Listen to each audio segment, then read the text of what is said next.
Hey my dudes, welcome back to the channel. Right now I'm going to be discussing Goncalo Ramos' move to PSG. Of course, a few days ago I did make the PSG set of tactics and I did mention that they would be looking for a player, or they would need a player that is above 6 feet tall, because I mentioned Kylian Mbappe I think is the only one in that front line, including the midfield potentially, that is above 6 feet tall. And what did they go do? Literally like a day or two later they went on and signed Goncalo Ramos. Of course they were linked with Rasmus Højlund. He ended up going to Manchester United. And then they moved in for Ramos, of course. And I think that he adds so much to this front line: the pressing, the size, the speed, the ability to not need the ball to be effective either. I mean, his ball carrying skills and his ability to drop the shoulder and drive the ball is not very good. But it doesn't need to be very good, especially when you have the likes of Neymar, Ruiz, Vitinha, of course Dembele, and maybe even an Mbappe. Of course, they've recently signed Asensio as well.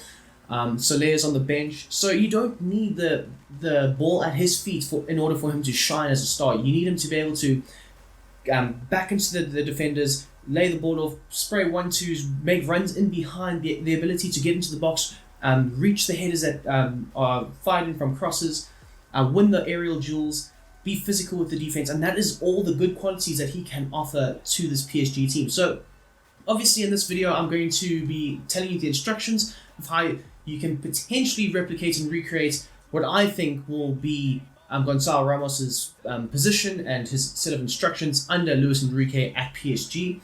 Out of 10, potentially the signing could be a 9 if it works out, but it could also be a 6 if it doesn't, because he's got a load of raw potential, and I do think that at PSG he can succeed.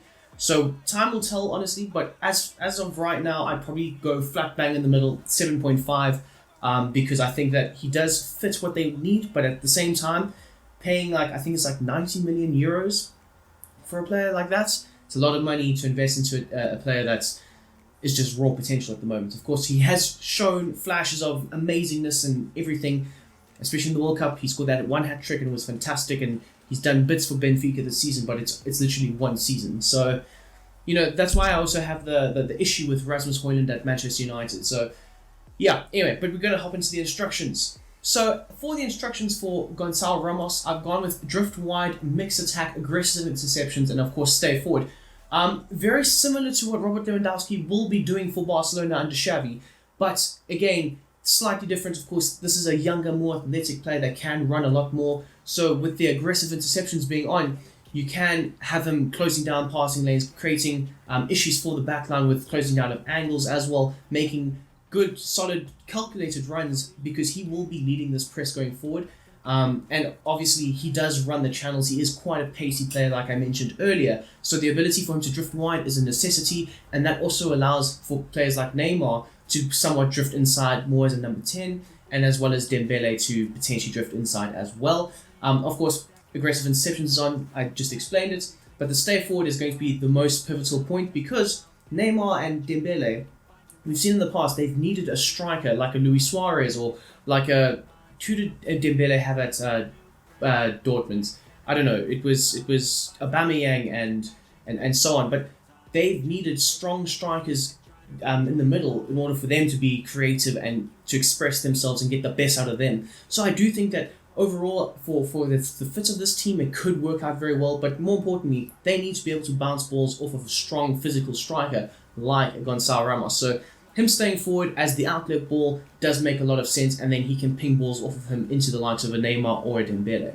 So a very solid, astute signing from PSG, but the price does weigh it down a fair amount. So let me know down below what you think of this signing for PSG and what your ratings would be. But personally, like I say, 7.5. Solid, but could have gotten him for possibly cheaper. But yes, anyway, we're going to end off the video right here. I keep hitting this thing. I know it's not been the best day for me in this thing. But until the next time, guys, I do have a video coming out later tonight. I hope you guys enjoyed that one as well. So yes, until then, have a great day.